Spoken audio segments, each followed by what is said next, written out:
O que fazer para construir uma família feliz?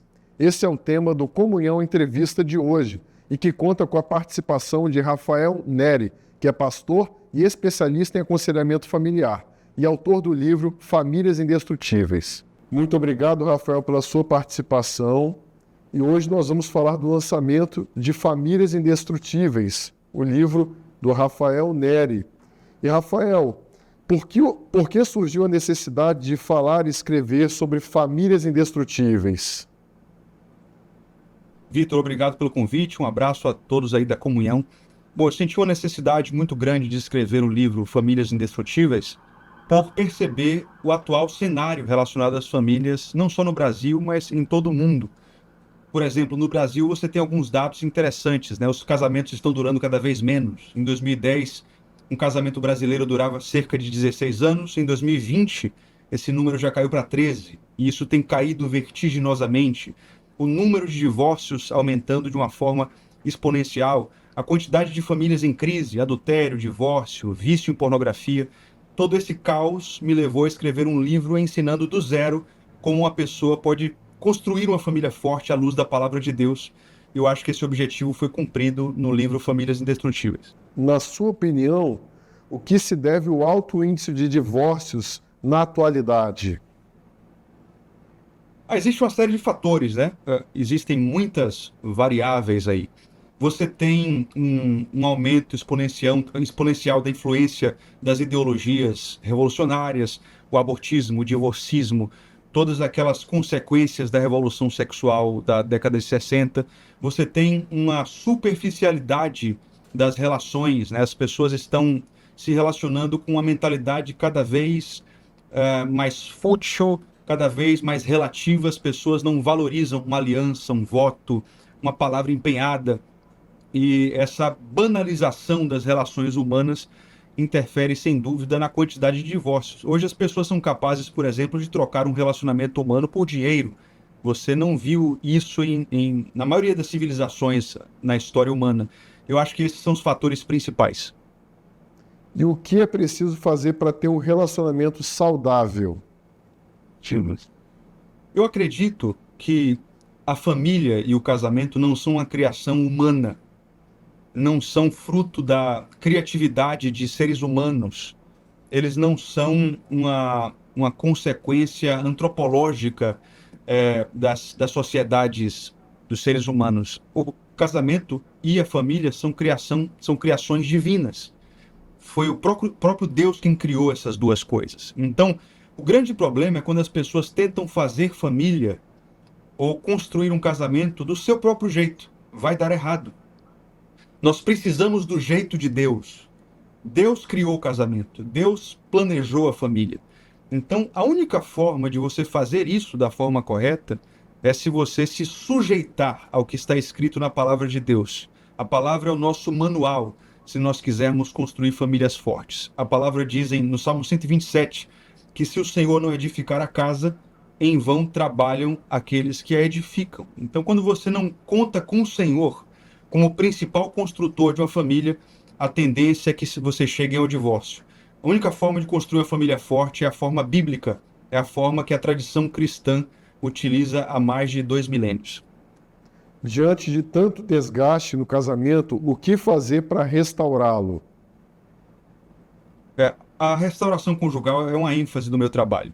Quando eu comecei em 2015, eu pensei que eu ia colocar o meu foco na formação de famílias do zero. Mas eu comecei a ser procurado por tantos casais com problemas graves que a ênfase do meu trabalho, principalmente na internet, meu trabalho pastoral e terapêutico, se tornou a ajuda a casais em crise, casais que estão perto do divórcio ou até que já se divorciaram. Então, o meu ensino se baseia principalmente nos passos necessários para a restauração de uma família que está em apuros. Eu diria que o começo de tudo é você entender as raízes do egoísmo na história conjugal que levaram aquela família ao fracasso. Se você observar a história de qualquer casal que se divorciou, você vai ver uma série de atitudes e motivações egoístas. Egoísmo na comunicação, egoísmo na vida sexual, egoísmo nas finanças.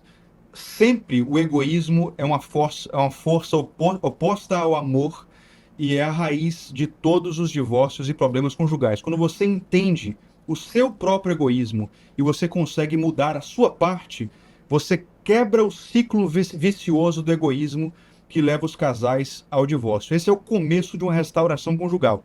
O cônjuge que abriu seus olhos para a necessidade de uma restauração conjugal precisa olhar para dentro e identificar como ele mesmo contribuiu ao longo da história com o seu próprio egoísmo para o fracasso conjugal. Essa iniciativa vai ser um exemplo para a vida do outro e eu creio que Deus utiliza essa mudança como uma mola propulsora para proporcionar uma restauração efetiva. Quais conselhos você dá para quem quer formar uma família e iniciar na vida de casado? Legal, essa já é uma abordagem diferente, né? Porque agora a gente está se dirigindo a casais que querem começar da forma certa. E isso faz toda a diferença. É muito mais fácil você construir da forma correta do que reconstruir algo que foi feito da forma errada. O que eu costumo dizer para os jovens que querem construir certo um casamento do zero é que eles devem gastar muito tempo no namoro e no noivado conversando sobre valores inegociáveis. Eu percebo que os casais cristãos de namorados e noivos, eles perdem muito tempo em que eles poderiam estar conversando sobre o que é inegociável para mim, o que é inegociável para você, no que diz respeito à fé, política, valores morais, valores éticos, sonhos de médio e longo prazo. Se o casal consegue alinhar aquilo que é inegociável, aquilo que é absoluto, princípios basilares, antes do casamento, é muito mais fácil você construir uma família forte e não falhar ao longo da história. Você dedica um capítulo para falar sobre fundamentos matrimoniais. Você poderia expressar alguns deles? Claro. Como toda construção, se você não investe no fundamento, não adianta você investir no acabamento. Vai ser um desperdício de recursos. Não adianta você fazer uma casa com um fundamento pueril e gastar milhões de reais com móveis e porcelanato. A casa vai desmoronar. O casamento também é assim. Você quer ter um casamento forte, você precisa dos fundamentos corretos, né? Vida devocional, o relacionamento dos cônjuges com Deus. O casal precisa conhecer o objetivo de um casamento segundo a palavra de Deus, não é? A santificação mútua, o discipulado da prole, o testemunho social, o mandato social que o casal possui da parte de Deus, um bom diálogo, uma boa vida erótica, uma vida amorosa muito saudável. Esses são alguns exemplos de fundamentos que, se forem bem construídos, pilares que, se forem bem edificados, vão proporcionar um casamento que dure muitas décadas aí. E Rafael, como resolver conflitos no casamento? Eu também dedico um capítulo do meu livro a o que eu chamo de a arte de resolver conflitos. A resolução de conflitos é uma arte. Um casal que é muito bom em comunicação e consegue resolver conflitos de uma forma sábia tem tudo para construir um belíssimo casamento, uma belíssima biografia conjugal. Porque, se você observar, a maioria dos casamentos em crise, eles têm graves problemas na comunicação. Eles são ruins em ouvir o outro.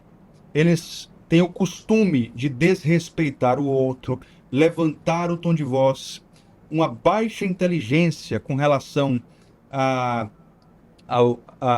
linguagem corporal, aos métodos de validação, às linguagens de amor. Então eu diria que uma boa resolução de conflitos, uma boa capacidade de resolução de conflitos tem tudo a ver com diálogo. Um casal que consegue ser um especialista em dialogar, consequentemente vai ser um casal que resolve conflitos de uma forma muito sábia. E qual é o peso das finanças para o bem-estar de uma família? Muitas vezes, né, a falta de dinheiro traz conflitos. O que fazer? As finanças, eu tenho certeza que seriam talvez o segundo fator mais comum nos divórcios. A maioria dos divórcios tem a ver com vida sexual, adultério, uma vida amorosa infeliz. Mas a segunda causa principal de divórcios tem a ver com vida financeira. Quando o casal não sabe lidar bem com finanças, ele certamente vai ter enormes problemas. O erro principal que eu vejo nos casais é a individualidade no trato com a vida financeira. Os casais precisam entender que quando eu caso, eu não tenho mais o meu dinheiro. Agora o dinheiro é nosso, é meu e do meu cônjuge. Você não pode separar o patrimônio do marido e o patrimônio da esposa. A conta bancária do marido e a conta bancária da esposa. Você pode separar talvez para fins gerenciais. Vamos supor que vocês tenham contas distintas para facilitar o gerenciamento. Mas o casal precisa ter a convicção de que o dinheiro é dos dois, o patrimônio é dos dois, o que vocês estão construindo pertence à família, pertence ao casal. Não é cada um com seu dinheiro, cada um com seu sonho, cada um com sua meta. Se um casal entende isso, se eles são bons em cumplicidade, companheirismo, no que diz respeito a finanças, eles já têm aí meio caminho andado numa vida financeira extraordinária. Sem dúvida, esse é o ponto crucial.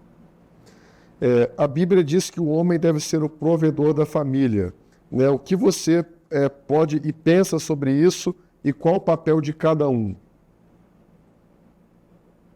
Existe uma guerra contra a família, né, que acontece há décadas. E existe uma guerra também contra o masculino bíblico, a masculinidade bíblica. E é por isso que você tem hoje uma quantidade imensurável de homens fracos que não sabem exercer a provisão dentro de casa. E você tem mulheres masculinizadas que não conseguem se sujeitar à liderança do marido no casamento, no que diz respeito às finanças. O fato é que, segundo a palavra de Deus, e isso foi vivenciado pelos cristãos, pelo povo de Deus ao longo de 2 milênios, o homem é o provedor. Ele é o líder no que diz respeito às finanças. Ele vai na frente. É ele quem paga as contas. Ele é responsável por levar a provisão para dentro de casa. Isso por um motivo muito óbvio. A esposa vai engravidar, a esposa vai se concentrar mais diretamente na criação dos filhos, principalmente nos primeiros anos, por causa do aleitamento, por causa dos deveres maternos de uma forma geral. Ela precisa ter na sua vanguarda, na sua frente, um homem que é um provedor genuíno. Se um homem quiser aprender a fazer isso de forma correta, ele precisa olhar para Jesus Cristo. Jesus Cristo foi na frente e liderou a sua noiva, a igreja, com um amor sacrificial. Ser um provedor é amar de forma sacrificial. Se alguém aqui na casa tiver que ficar sem, sou eu. A minha esposa e os meus filhos comem primeiro. Se alguém tiver que ficar com frio, essa pessoa sou eu. A minha esposa e os meus filhos têm o cobertor e têm roupa antes de mim. Essa é a mentalidade de um homem provedor. Ele, se for necessário, morre, ele defende com o sacrifício da própria vida a segurança em todos os aspectos possíveis daqueles que ele deixou para trás, que estão em casa enquanto ele está na labuta conseguindo o pão e o leite. E a gente fala muito sobre o papel do marido e da esposa. E qual o papel dos filhos em uma família indestrutível?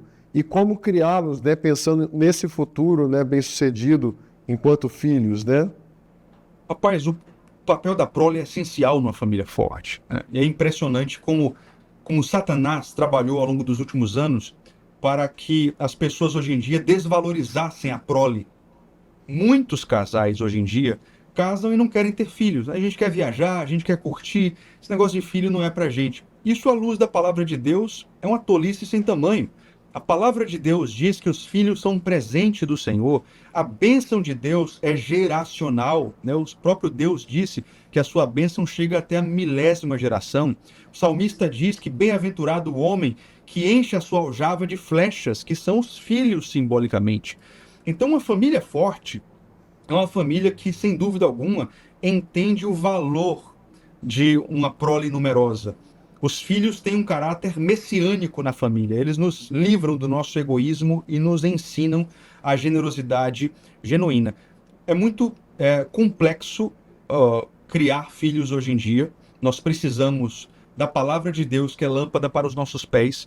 Mas eu acho que o início de tudo é entender que os nossos filhos são discípulos de Cristo e é o papel dos pais apresentarem Jesus Cristo para eles. Se a gente entende isso, se a gente entende os nossos filhos como seres humanos que têm uma alma, uma eternidade, que precisam conhecer a palavra dentro de casa, precisam de vida cristã dentro de casa, isso vai chamar os pais para a responsabilidade correta com relação à criação de filhos de uma forma bíblica. E, Rafael, como casais que estão em um novo casamento devem agir, visto que carregam traumas e experiências anteriores em um modelo de família diferenciado, muitas vezes com filhos que não são de ambos? Como essa pessoa deve agir? O divórcio nunca é uma coisa boa. O próprio Deus diz que o divórcio só é tolerado por causa da dureza do coração humano. E o mais triste, como você falou, né, é que as maiores vítimas sempre são os filhos. Eu creio que Deus nos livra de muitas consequências do nosso pecado, mas não de todas.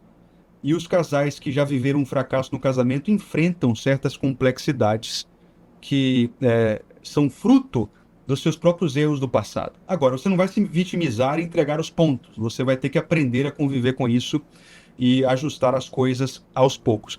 Talvez o principal seja compreender a hierarquia dos amores, tá? Isso não pode fugir da nossa mente. A palavra de Deus nos ensina que a nossa prioridade é o nosso relacionamento com Deus, depois o nosso relacionamento com o cônjuge, depois os filhos, depois os outros parentes e amigos íntimos, depois todas as outras pessoas.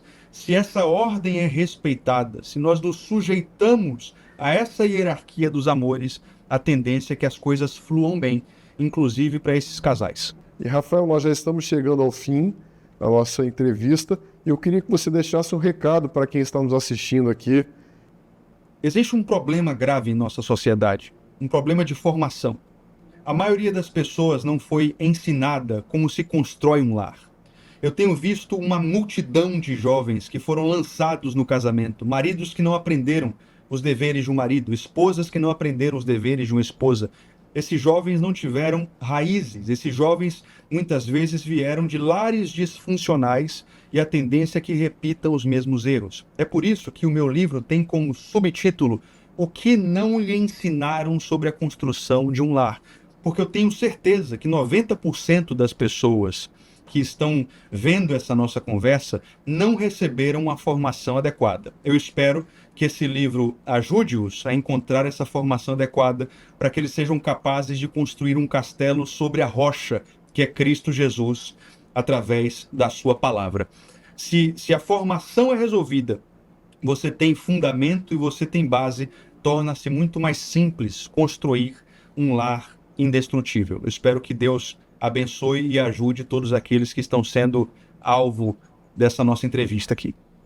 Rafael, nós agradecemos a sua participação. Muito obrigado por você estar falando sobre o seu novo lançamento, Famílias Indestrutíveis. E é um prazer receber você aqui na revista Comunhão. O prazer é todo meu, Vitor. Obrigado pela honra aqui. Eu espero que nós tenhamos cumprido o nosso objetivo. Eu tenho certeza que Deus será glorificado. Um abraço a todos. E aí, gostou? Curtiu? Para saber mais, acesse comunhão.com.br e não deixe de seguir as nossas mídias sociais. Até mais!